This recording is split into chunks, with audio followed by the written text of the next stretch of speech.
Hi there, and welcome to this special roundtable discussion hosted by Digify Africa in association with Meta Platforms. I'm Gavin Weale. I'm the founder and CEO of Digify Africa, and I'm joined by an amazing panel today of our staff, our funders, our clients, even our competitors, perhaps, to talk about WhatsApp and its impact on technology in Africa, with a particular focus on education, because for the last 4 years, we at Digify Africa have been building WhatsApp chatbots with the aim of using them to educate and offer learning pathways for people who don't or can't access traditional e-learning platforms. But more than that, I suppose we're talking about technology in its broadest sense, the low-tech approach of WhatsApp, but powered by artificial intelligence and high-tech solutions that sit behind it. So we're going to explore all of those issues, and I'm looking forward to the discussion. But I'm going to hand over to someone probably more qualified than me to give us the broad overview. Siphumelele Zondi is from the SABC, and he'll be hosting the panel and introducing our panelists. All right, thank you very much, Gavin. And yes, the name is Siphumelele Zondi. And Gavin speaks about competitors. And I suppose in the new environment, you can't really say that people are competitors, because collaboration is the one thing that moves us forward in a lot of ways and a lot of things that we do. Where we found out how significant and important WhatsApp is in the higher education space, because in my other life, I am a university lecturer at the Durban University of Technology, where I lecture in multimedia and journalism. And we found out during the lockdown the importance of WhatsApp, because we're trying to get students to utilize various tech platforms, and we realized that they were not getting into the online classrooms. We realized that we'd send them information through these different platforms that we're using. And again, the struggle is that they were not downloading the information, they were not utilizing the information. When we went back to the students to ask what the problem was, they said some of it is data. It takes up a lot of data, and as a result of that, they struggle. Sometimes they find themselves in places with no Wi-Fi. And then when we started utilizing WhatsApp, we realized that there was a bigger engagement. And again, perhaps because maybe it's a platform that students are already familiar with, we use it in our everyday lives. And when you then get education info on that platform, it then becomes more seamless. But I'm not the one who's going to talk about all of these issues all alone. I'm just here to ask the questions and perhaps get answers on the importance of WhatsApp, especially WhatsApp chatbots when it comes to these issues. I'm going to introduce our panel of guests, starting with Frank Magwegwe. He is the head of financial wellness and advisory at Nedbank and the GIBS faculty. Next to Frank is Gigi, Ngcobo, who is a venture scale lead at Injini. They're involved in financing quite a lot of startups. When you come to my left, there's Orediretse, or Ori. And Ori is the head of solution engineering in Africa for Infobip. And also from Digify is Tamlyn Wilson, who's the content innovation director of monitoring and evaluation content. Tamlyn, thank you very much for joining me. All right, maybe starting with you, Tamlyn. If you can perhaps explain why there's this importance of utilizing WhatsApp, especially WhatsApp chatbots in education. Great. So I think we can all agree that education, probably worldwide and specifically in South Africa, is a little bit in crisis. I think that the original models of education, the objectives and the learning methodologies are still anachronistic, meaning they're still set very far back in the past century.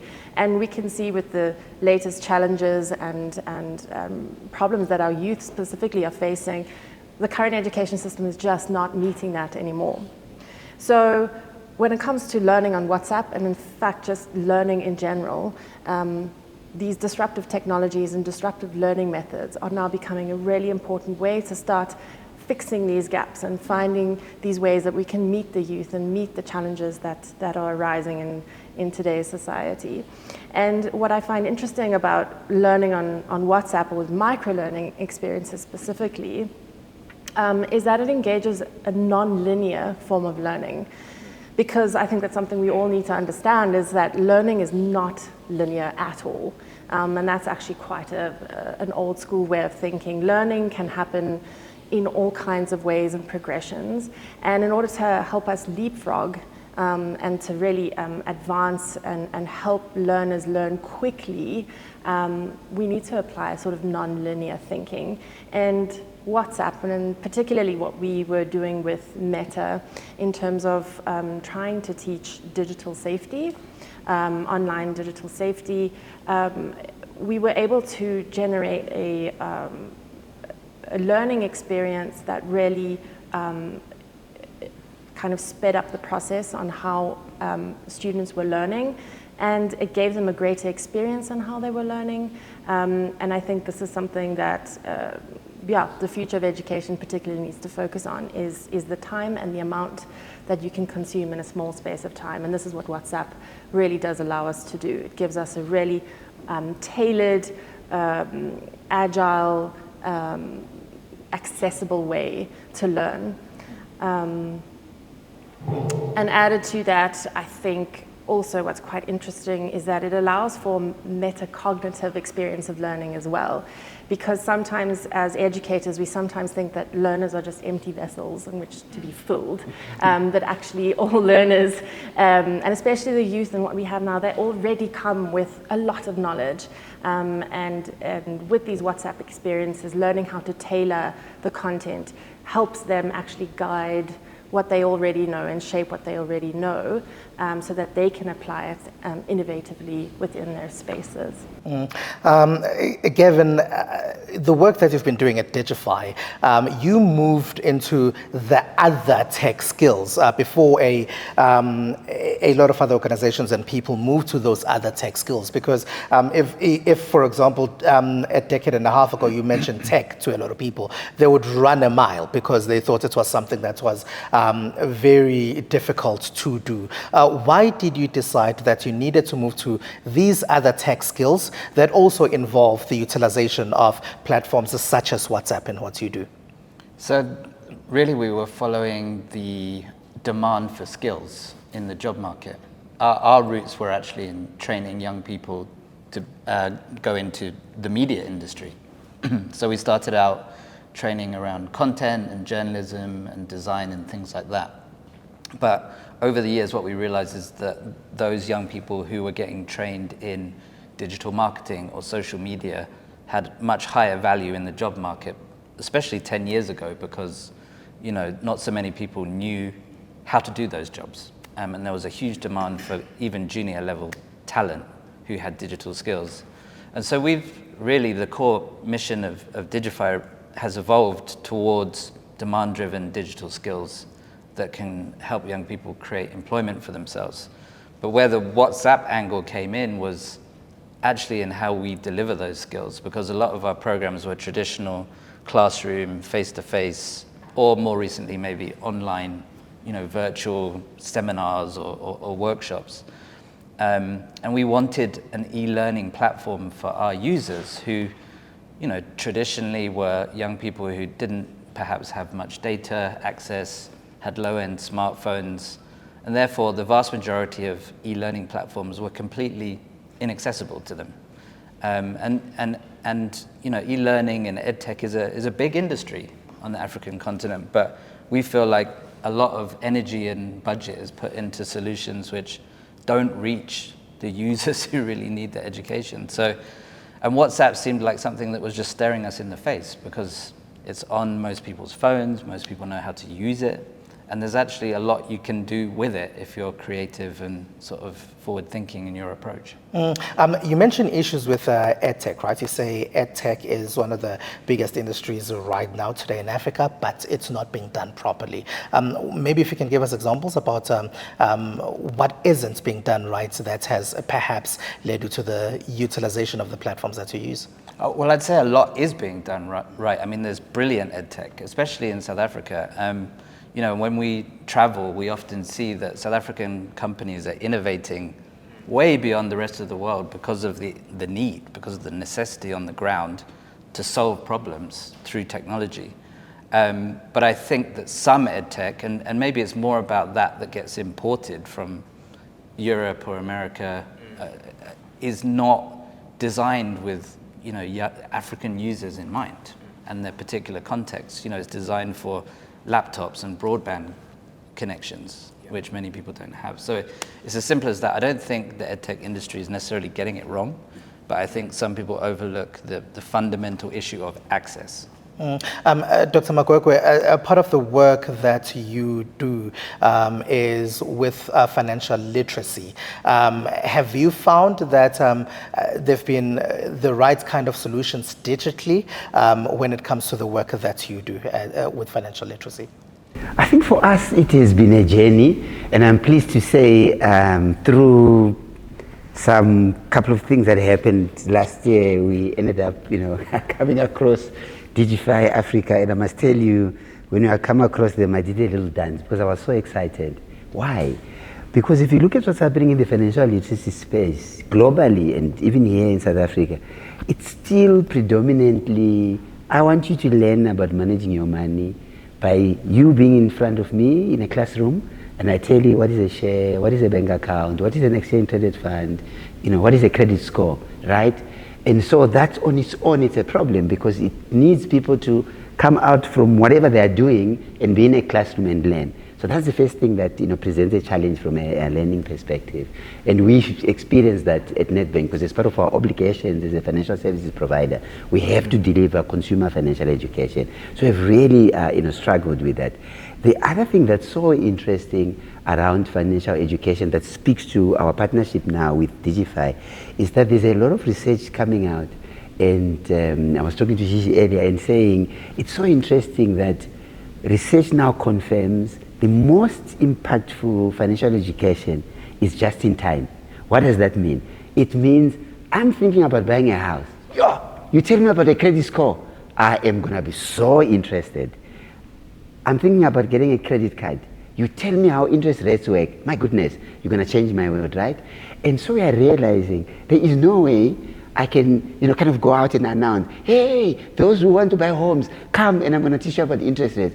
I need a 24/7, 365 platform. That content is there. I'm thinking about buying a house. I must just go there. And then I pick out I want. I'm trying to buy a car, what you're saying, Gigi. And I learn what is a balloon payment. So that's another reason for us. Kind of the emergence, right, of just-in-time financial education. I think the third point for me builds on Tamlyn's point. That often, and I was saying to Gigi earlier, that I think a lot of us, and I'm also guilty of that as educators, we often, and whether consciously or subconsciously, we start on the premise that our students, they don't know anything, right? And I'm constantly, you know, whether it's my work at Nedbank or my work at GIBS at the University of Pretoria, kind of reminded of that. And what I've learned is this. There is so much knowledge that each one of us has about money. That knowledge may be partly right, may be way off, but when I start by saying, you know nothing, let me tell you, what is a credit report? I'm not going to be interested. You're charging me. Why are you charging me? You know? So what we find with a platform such as, you know, WhatsApp for us, one, it's there all the time. I'm already using it in my day-to-day. You don't have to come to a Nedbank classroom. It's already there. I'm just plugging into it every day. And in terms of what you are doing at any point in time, you can just pause and say, you know what? I think I must figure out what is that thing they call balloon payment, because I want to buy a car. You quickly go, you don't need someone in front of you. So for us, we really feel it drives our purpose as Nedbank. What is our purpose? Is to be money experts who do good. So we're excited, with our partnership with Digify, and we really think it's gonna make a huge impact in the work that we do, because for the first time in the history of Nedbank, we have a platform that doesn't need my financial educators to be in front of anyone and deliver financial education. Someone wants to learn, they just go and they talk to Lesedi, our chatbot, and off we go. All right, Dr. Magwegwe, tell us about Lesedi and the work that went into creating Lesedi with Digify and the ease of doing that. When I hear a question like that, I think of how much time do we have? Because what a pleasure, what a joy to work with Digify. And I'll tell you a couple of things that I learned along that process.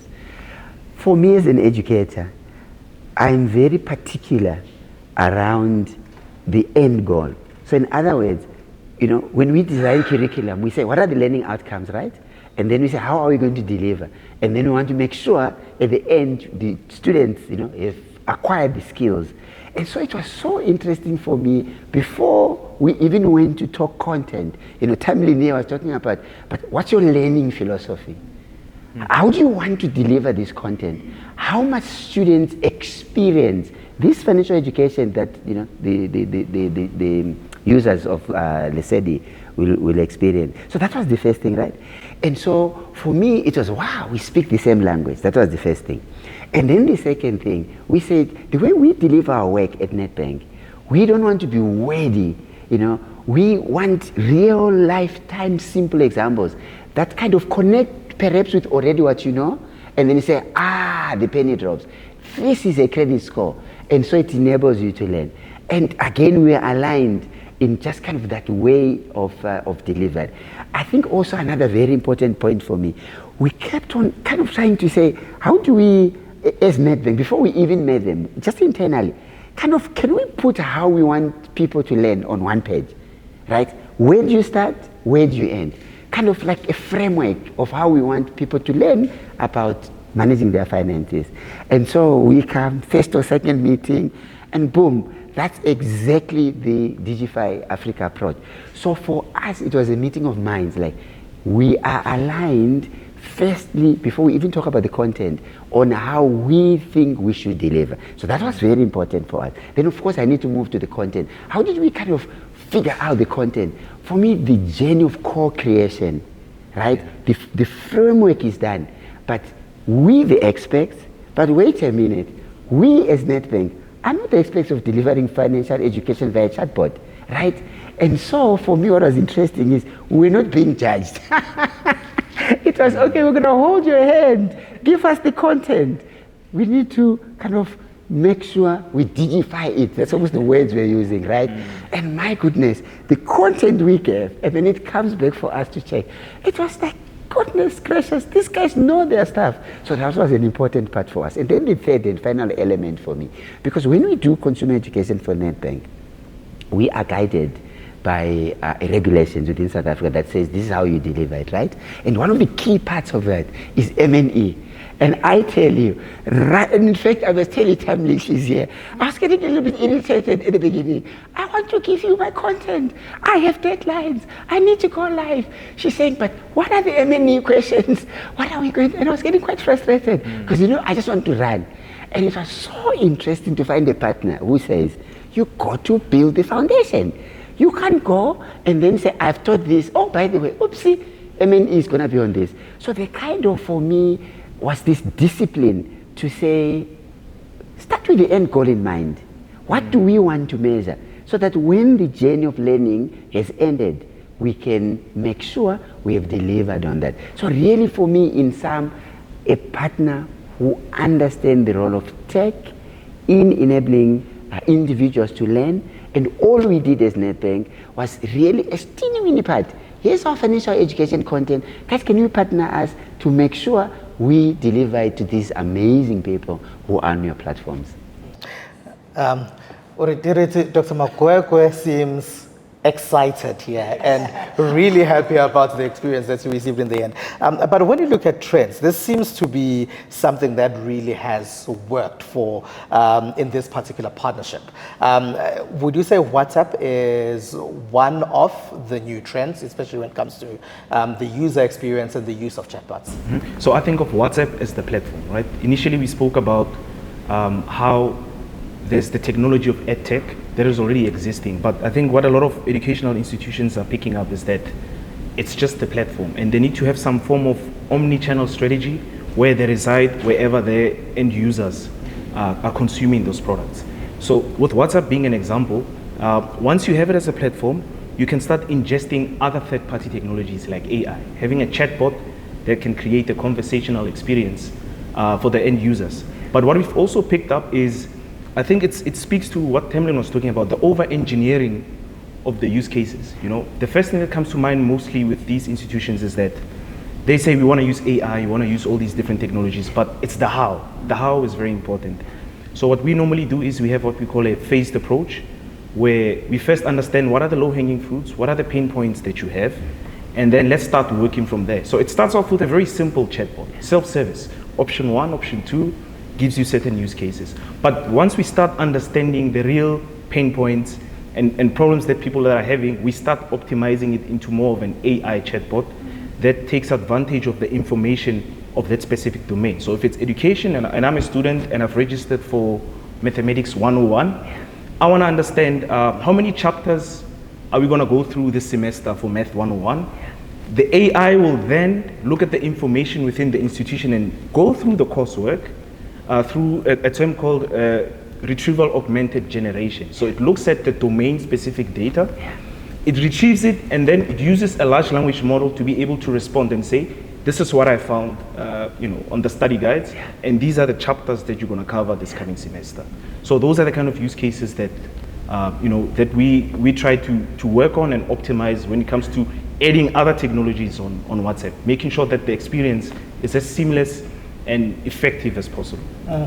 Uri, you speak about a we. You say what we do. Who's the we in we? Infobip. So I work for Infobip. We are fellow, I would say, collaborators rather than competitors with Digify. That's how we operate. All right.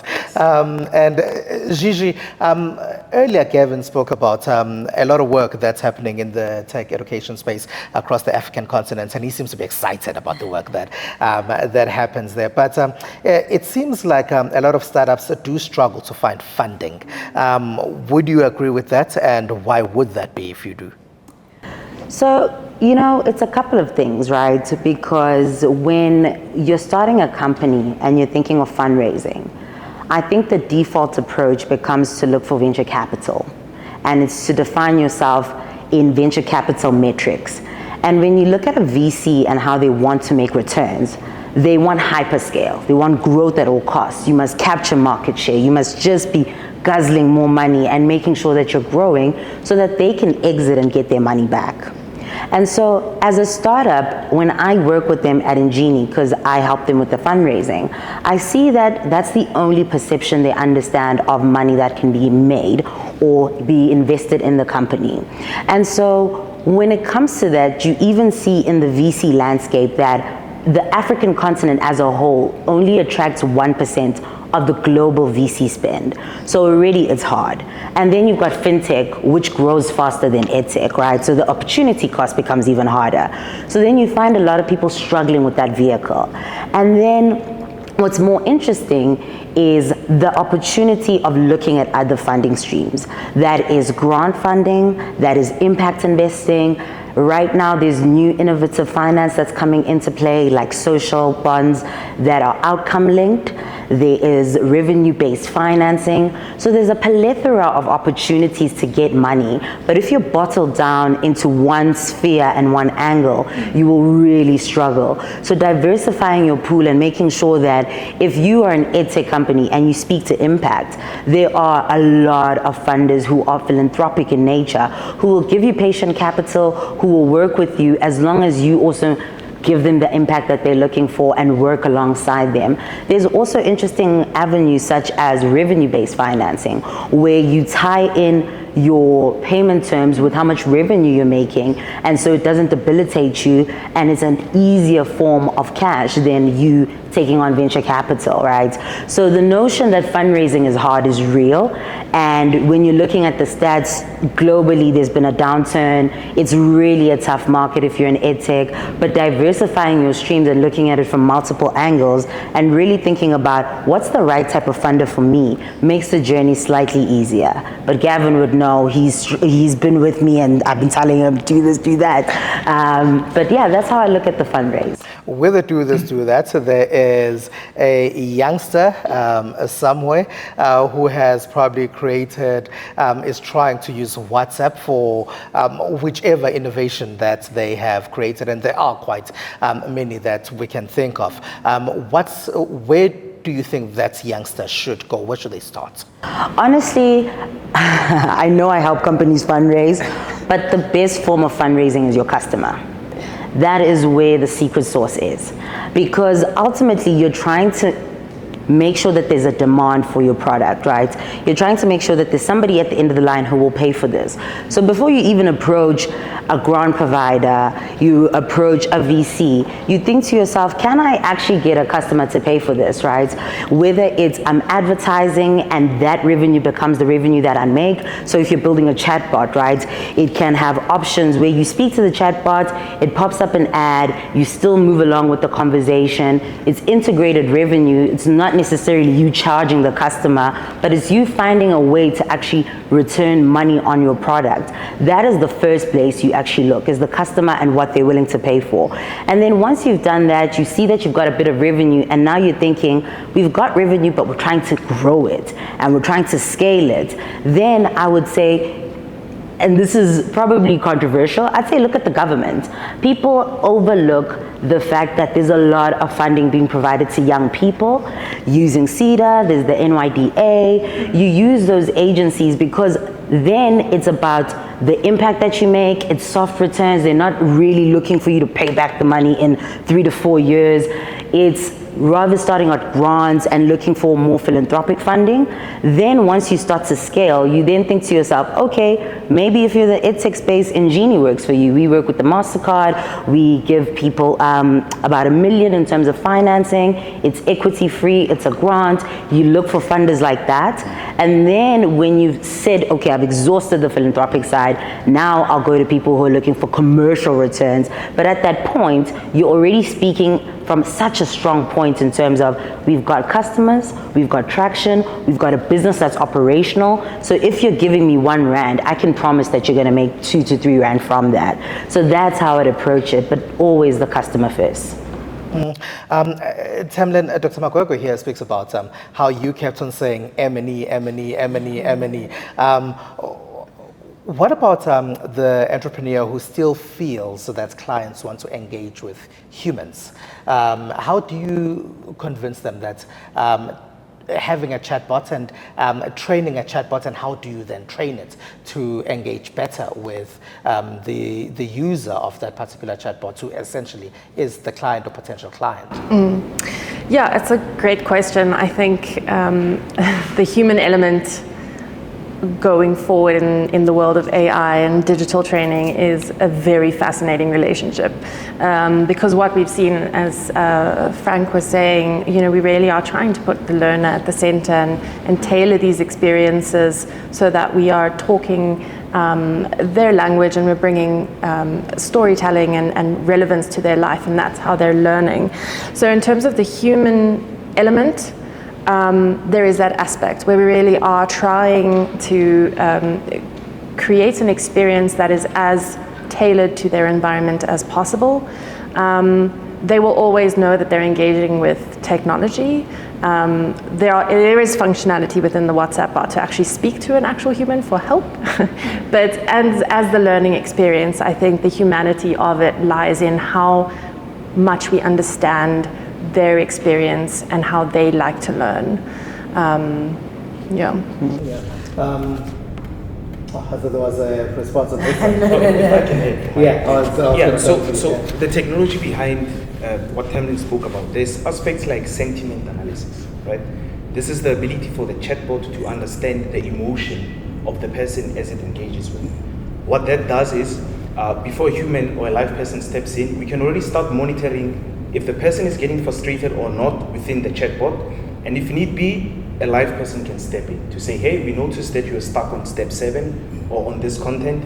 What kind of help would you like us to assist you with, right? So there's an element of having, the chatbot trying to fulfill as many use cases as possible. But if it doesn't, I'll give you an example. How many times have you called in a contact center?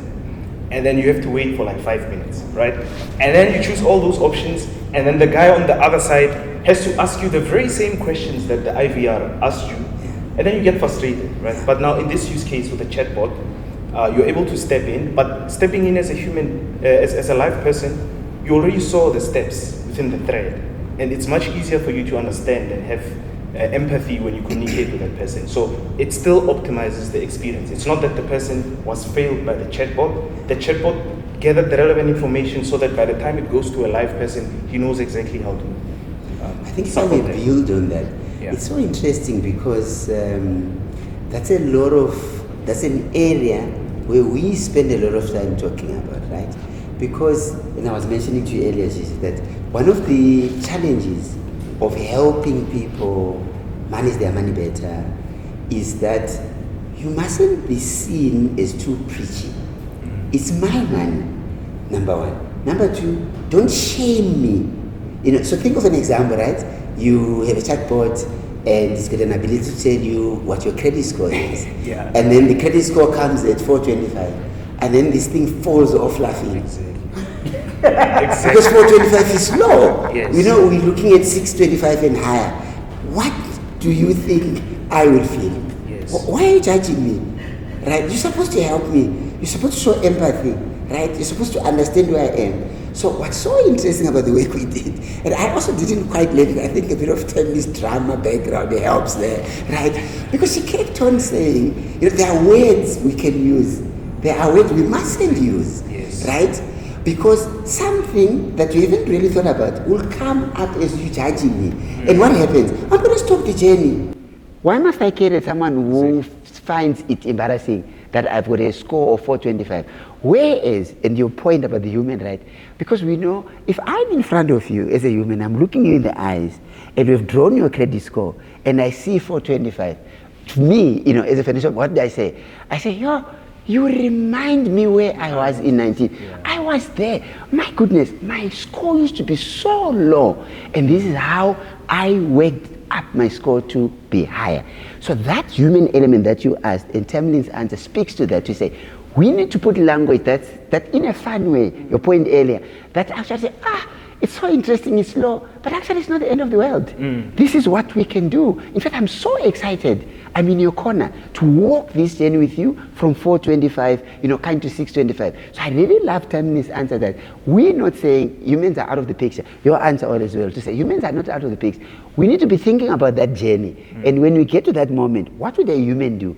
Either we branch to a human, they come in, or, our tech brings in that human element by just saying, it's actually okay. I'm patting you on the back, I've got compassion for you, we're going to work this thing together. Gavin, we live in a very real South Africa. Sometimes there's load shedding, sometimes the internet is slow. Where do chatbots help in all of this? Because sometimes you might find that you on a phone call with a call center and you need help. The network is down because there's load shedding wherever it is that you live. Do chatbots help in that regard? Well, I think it comes back to that question of access again, and finding those places where people can most easily access information at the lowest cost. And maybe in the future it'll be something different, but I do think at the moment, with the penetration and usage of WhatsApp among the general population here and across the continent, with some exceptions, so for example, Ethiopia, Telegram is more used than WhatsApp, but mainly WhatsApp is the kind of platform that everyone has. So it's as simple as that. It's the place where you can get into someone's palm. So, I think the government, for example, used it effectively during COVID with their information helpline that they did. And there's plenty of use cases of outside of education, where social impact around health, for example, is being driven via WhatsApp, health information. There's brilliant companies like Turn.io and Reach, who are South African companies who are doing work in those areas as well. So, I don't think there's anything unique about the fact that we're looking at WhatsApp, because many, many other people are.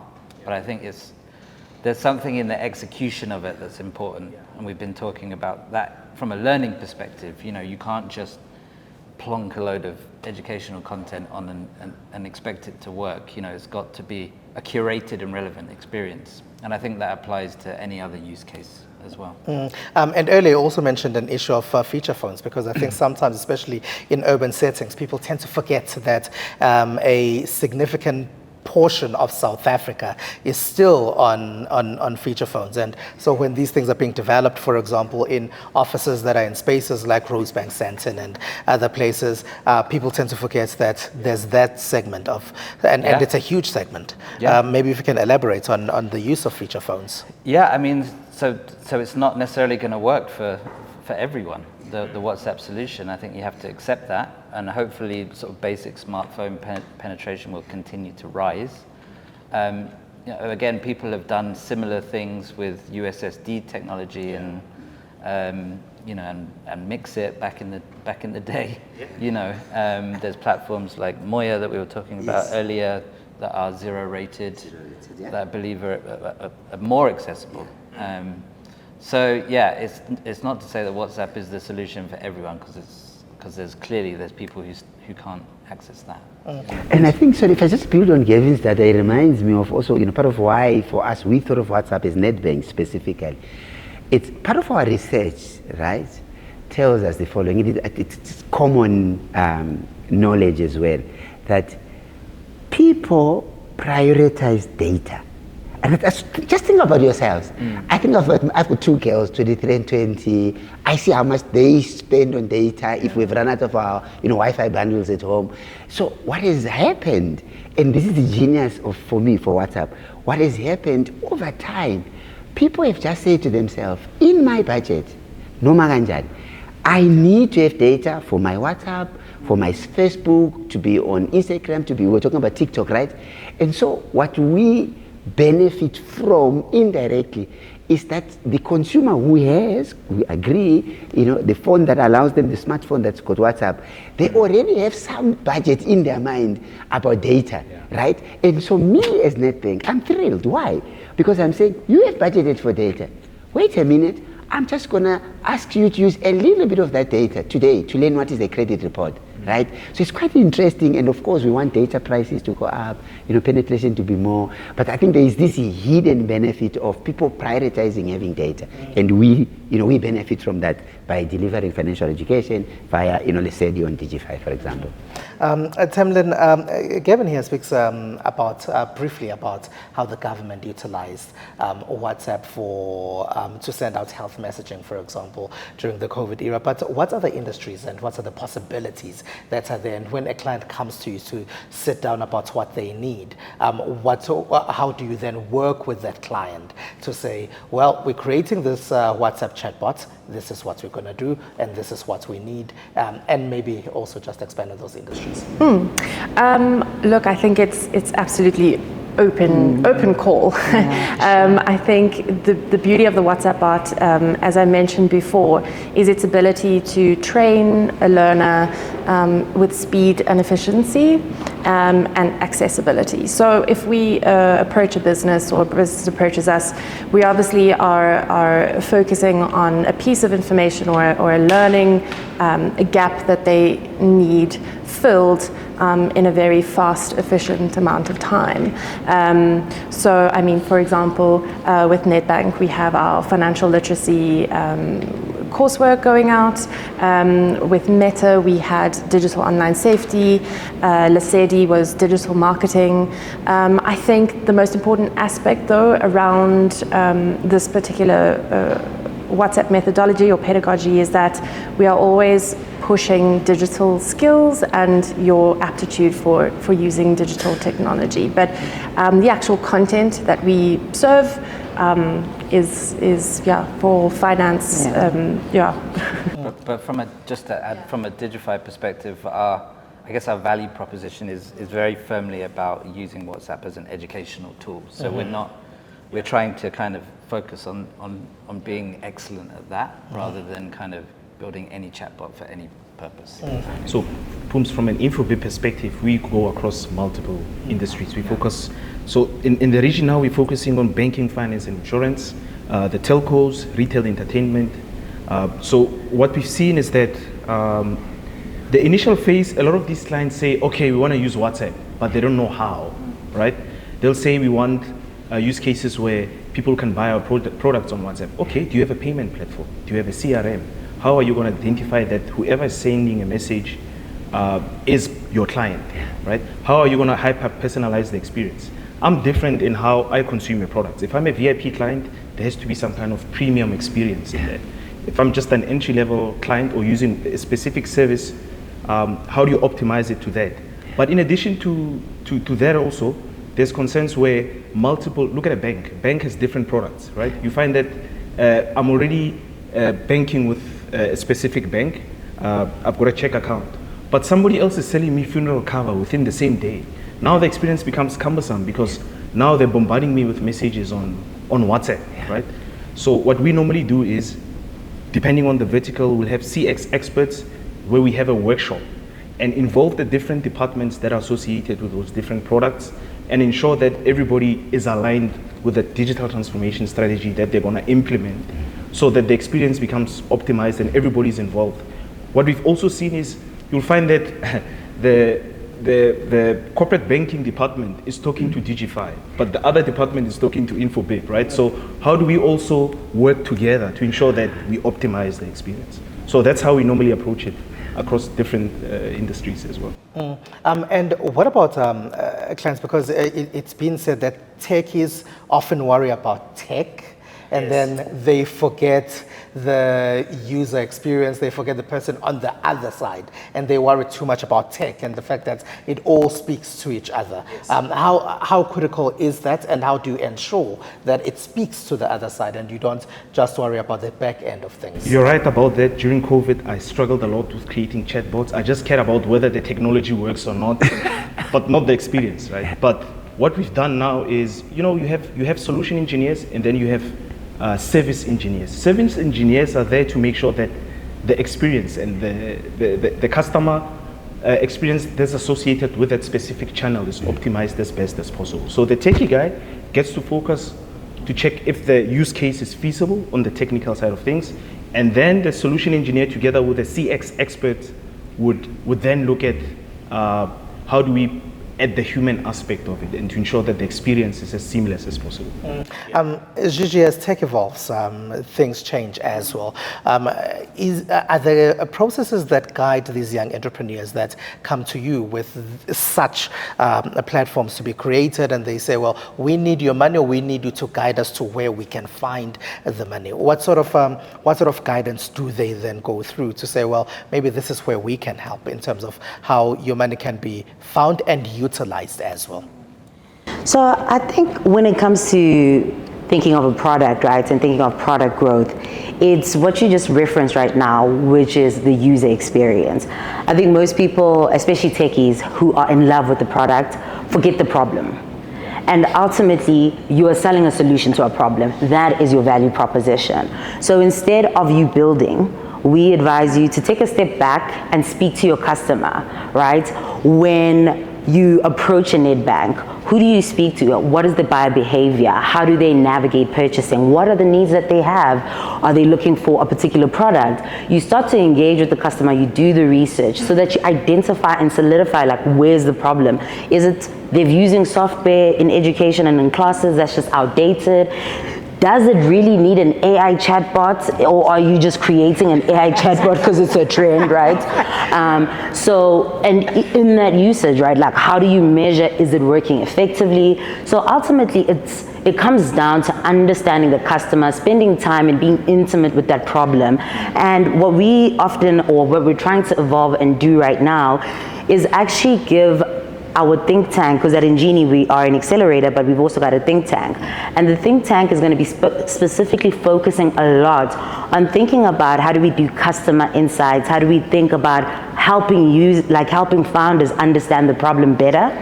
And even as I work with them and we introduce them into new market, that's a very, very big pillar of how do you actually focus on the product that you're going to build, but based on data that there is a problem that you're fixing, right? And then especially with EdTech, another big component that we help entrepreneurs understand is efficacy and measuring your impact and understanding what users are doing on the platform. Not only do you have reach, so yes, you've got 1,000 people on your platform, exciting. What are they doing? Are they actually coming back? Are they engaging? Are they being retained? Are they paying for the product? Like, what's that journey and how do you understand it? And it goes back to that fundamental principle of just about being customer centric. But we do want you to measure your impact and also introduce, I don't know if Nedbank is doing this, but what's exciting for us is thinking about baseline assessments, right? Where before you even say to a school or somebody that you're going to sell technology to in the education space, we're going to improve your maths marks by 55%. Do research, baseline assessments, understand where students are, and then when you've implemented your solution, retest, see if you actually have efficacy in the way that you're doing things and if it's actually correct. And then lastly, we also spend a lot of time focusing on market visibility and helping customers actually go to market and not just stay with a great product and great research, but also how do you communicate to your customer, how do you bring them value, how do you speak to Gigi who's 28 compared to another person who's 45, right? Who may still want to use your product, but the language, the context is very different. So understanding how you position your brand, who you speak to, the problem you solve, making sure that the problem is being solved are those fundamental elements of really creating a great company.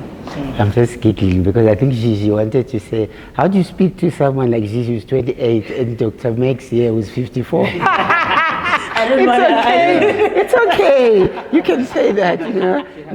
Did you see that? And she was eyeing Gavin there because earlier on she was telling us, yes, she was telling us about how she's, you know, capitalizing on her youth, you know. But if I can just build one point on that, I think it's so interesting, the idea of efficacy. I just want to say, Gigi, Tamlyn, same WhatsApp group, because to hear efficacy and M&E, right? Yes. And for us, not only was that important, right, in terms of just getting a partner who says you must measure stuff.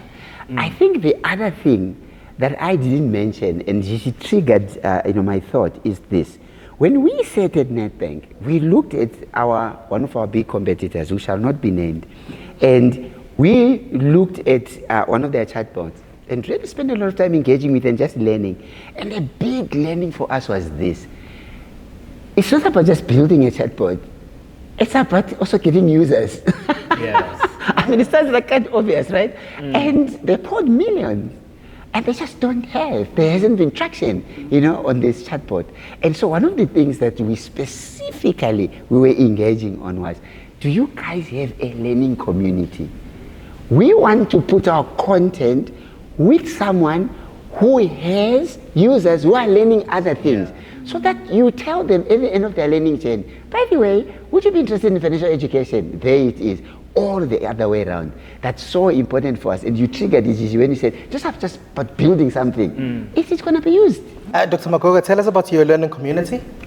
Yeah, so what we learned, right, was coming with so much clarity to them. So we do general, outside Digify, right, we're just going out to all South Africans and helping them learn about financial education, right.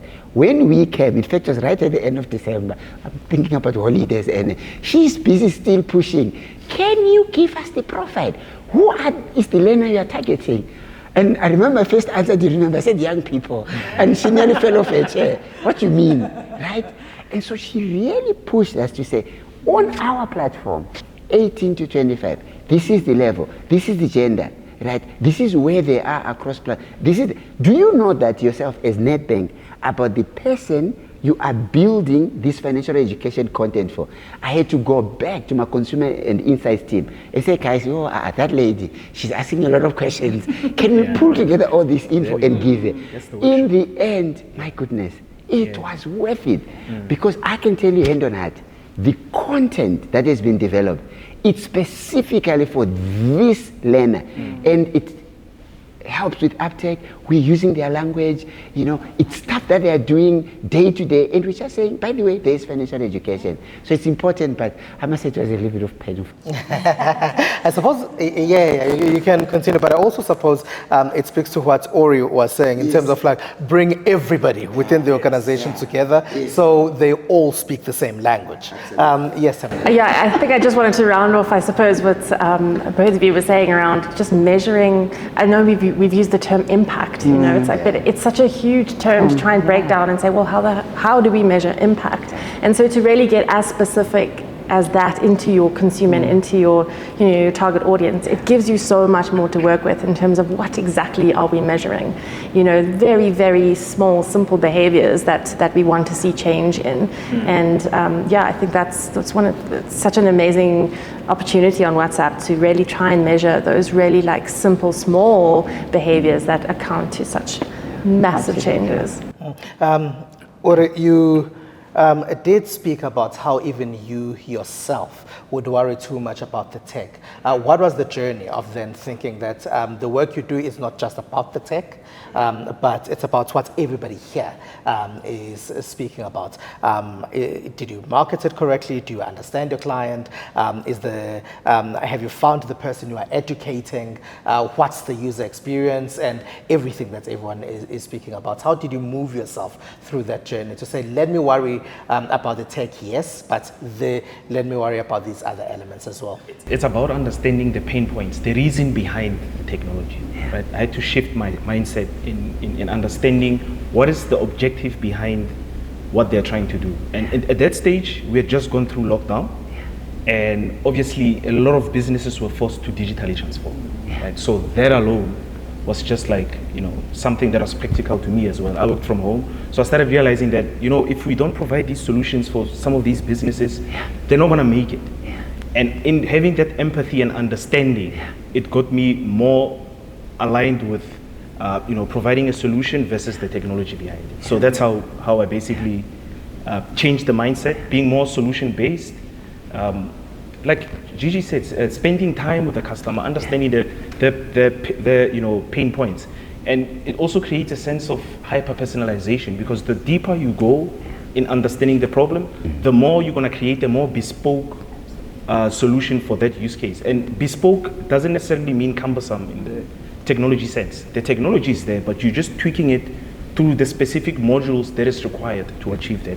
Right. And sorry, just to add, and the nice thing about that is the more you become customer centric, the more you lock in the customer. Yes. Because when I'm on Lesedi, and Lesedi already knows my buyer behavior, we've been chatting, I've been doing little tasks.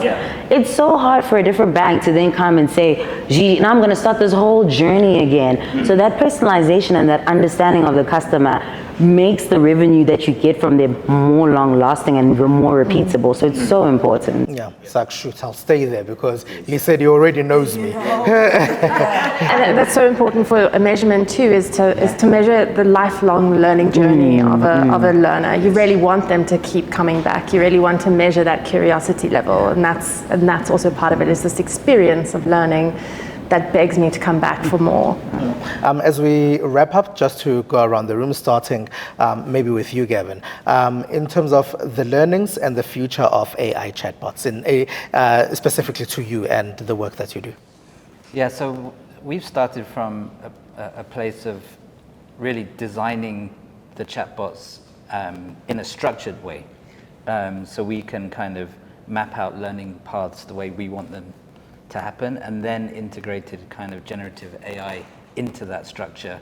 So there's places where users are able to, have open questions or have natural language responses.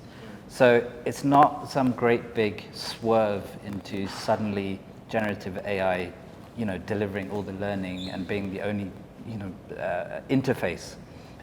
So it's a bit of a journey of evolution for us towards a vision that we have of a really enriching kind of responsive learning experience where, like Ori was saying, you can, the chatbot can understand you as a learner and your needs. It can understand the the pathway of learning you want to go on and guide you in the right way, provide you with the right resources, all the way through to, hopefully accessing opportunities beyond the learning. So that's what we'd love to build. That's what we're starting to map out. I think there's a lot of people talking about AI, and not as many people who truly understand how it's going to be used. And so I think we're all on a bit of a journey of understanding it and working it out. But it's very exciting. The possibilities are exciting.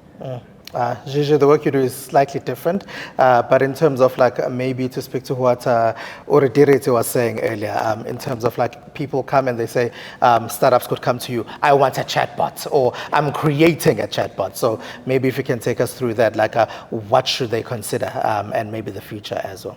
Oh, I'm not a techie, so when it comes to what to consider in the infrastructure, that is definitely not my go-to. But what to consider, I think I'll just reiterate the points that I mentioned. What are you building for? Who are you building for? How will they consume it, right? Those three critical elements, and prioritizing that. And also, I think with the new wave of AI, there's a lot of hesitance in terms of adoption and in terms of getting used to it, right? I think when we think AI, most people think ChatGPT, and that's the end of it. But there's so much more, right? People were talking about natural language models. They were talking about things and elements that go into it. So I think with the evolution, it's about understanding your customer, but also spend time playing around, experiment, get to know the technology, and not be limited to, I think, what is advertised as what AI is, but understanding the plethora of opportunities that exist in it. And we'll see a lot of innovation. I mean, I am super, super excited. If I need to do less work and still get the same outcome, sign me up, sign me up. Dr. Frank Magwegwe? Yeah, I think for me, three things. I think the first one, I think that era of build, they will come, I think it's gone. They don't come. You have to really we have learned that, as Nedbank, with a couple of websites where we have spent quite a bit of money trying to get people to come and just log on the WW and come and learn financial. They do not come. It doesn't happen that way, right? So that's the first thing for me. Brings me into my second one. I think we're in a super world, you said it in your intro, of almost kind of thinking is we collaborate as opposed to, this is my competitor. 1 minute they may be your competitor, the next minute you need to collaborate with them. Why am I saying that? For us at Nedbank, we spend a lot of time thinking for the big IT team but ultimately we said, guys, we're not good at this. We have not built something like this before. The time it will take us to learn and get it right, the school fees, why don't we just go and find someone who has credible track record of doing it, right? So for me, that element of partnerships is important. You can't do everything yourself.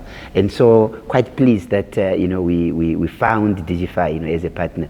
I think my final one is just the excitement around, not just the work I do in financial education, but just seeing what, for me, a humble WhatsApp chatbot, but the impact it can make in someone's life through bite-sized learning. So, and I'm not one for big words, but I must use one here. People often talk about this idea of democratizing learning and education. I really think we're doing that. Ngcobo is sitting in a text, she's going home, someone has mentioned the credit score, she goes on our chatbot, and then she figures out where to get the credit report. What more would you want in terms of really, kind of financial inclusion and touching people's lives? So I'm super excited, on our partnership. Tamlyn may be a slave driver, but we are at our end goal, we're happy.